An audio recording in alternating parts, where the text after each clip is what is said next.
Hello, Nicholas Burling here. Welcome back to my channel. Today I'm going to be talking about how to respond to TERFs and how I respond to TERFs. And just before we start off, I also want to say that I don't actually use the acronym TERF. I use the acronym TER, T-E-R, because there is nothing feminist about excluding certain women from your brand of feminism. So that's what I'm going to be using going forward, and let's get into this.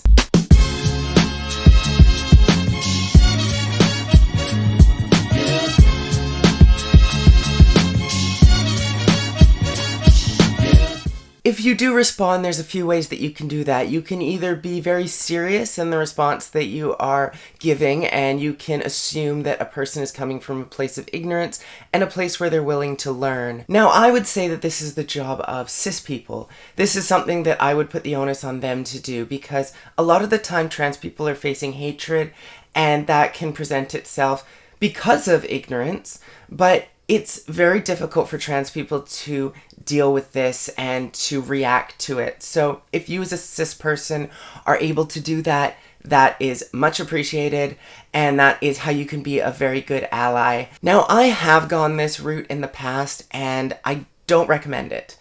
And the reason for that is that it just takes up so much time. Again, leave this to cis people, because I've just found in my advocacy that it doesn't really help. It doesn't get me anywhere.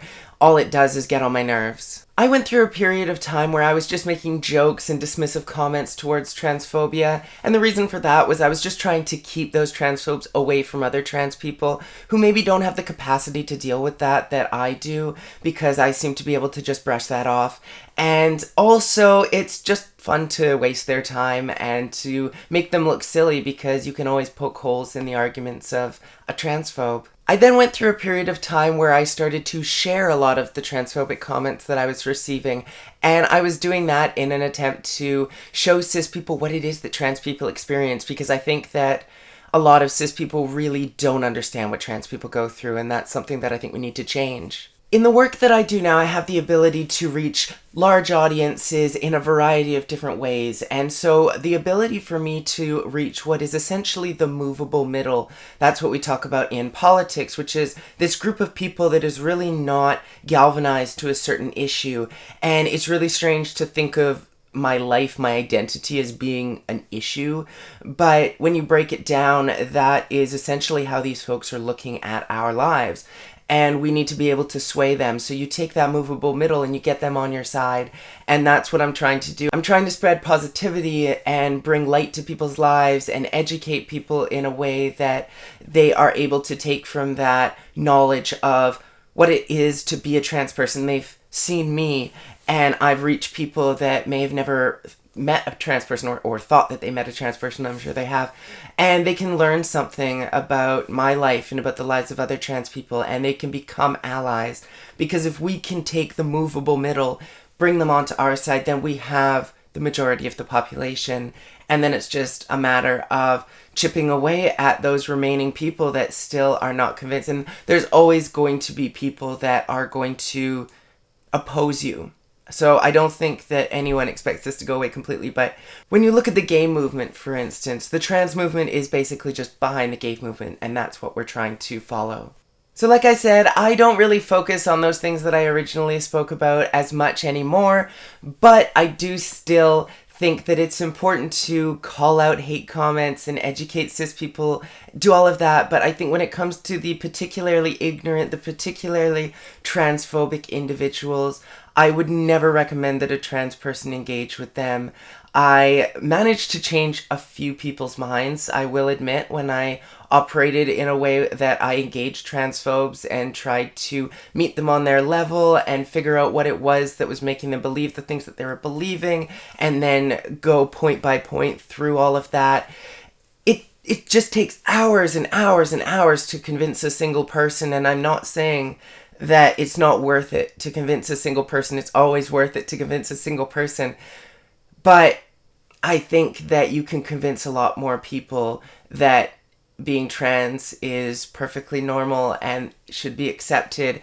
And you can leave it to our cis allies to deal with those particularly difficult individuals that are going to be such a stressor and such a traumatic experience for us to have to go through if we're going to educate them and have to constantly deal with hate directed at us in a way to answer the questions and answer questions specifically around transphobia that they've been fed in society by these trans exclusionary radicals. That's essentially what I wanted this video to be about. I hope you like the new camera angles. I'm trying this out. I don't know if it actually makes a difference for these kinds of videos, but I've been told that I need to be more engaging. I don't know if that means that I should be funnier. Maybe my personality's not quite there, so I don't know. Wackier, less wacky. Want to hear a joke? Two peanuts walk into a bar. One was assaulted. Should I wear like a clown nose next time? Or maybe I should just change the kind of content that I do completely, or I don't know. I don't actually want to do any of these things. What I want to do is to be able to make content where you're staying engaged the whole time. And my last video, my transition timelines, people stay engaged the whole time. These videos, I know that I have a core group of people that watch these all the way through. Don't worry, I'm not going to let you down. I'm not going to change my content because I love you and I'm glad my videos help you. But if you're someone else that watches my videos and you're wondering if I can maybe present this information in a more engaging way that is going to be entertaining for you, because I know how awful it is to sit in a classroom with that monotone teacher, and I don't want to be that person. I simply want to reach as many people as possible so that I can share the things that I needed when I was growing up, the things that I needed early in transition, and I want to be able to provide that to all of you because I get these amazing messages from you on such a regular basis, and I can't thank you enough. When I receive a message from someone saying that my videos help them feel less depressed, get through a difficult moment in their life, discover something about themselves, that to me is so rewarding, and that's something that I want to keep doing. So if there's a way that I can do that that is more meaningful, more engaging, more, I don't know what, but let me know, because I'm excited. I've got this new job working with the Flag Shop. I've got this new job working with the Rainbow Health Collective. So all of the volunteer work that I've been doing is now my paid work. So the amount of time that I can dedicate to making videos through YouTube, through TikTok, Instagram, Facebook, websites, blogs. We're going to put out trans, lesbian flags. We're going to do so much stuff. Super exciting. But I want to know how I can best help. That's what this is all about. This is about helping. So let me know in the comments down below. Let me know if you want to see more videos like this. Please hit the like button. If you want to see more content like this, please hit the subscribe button and click the bell icon so you get notified every time I post a new video. And until next time, have a great day.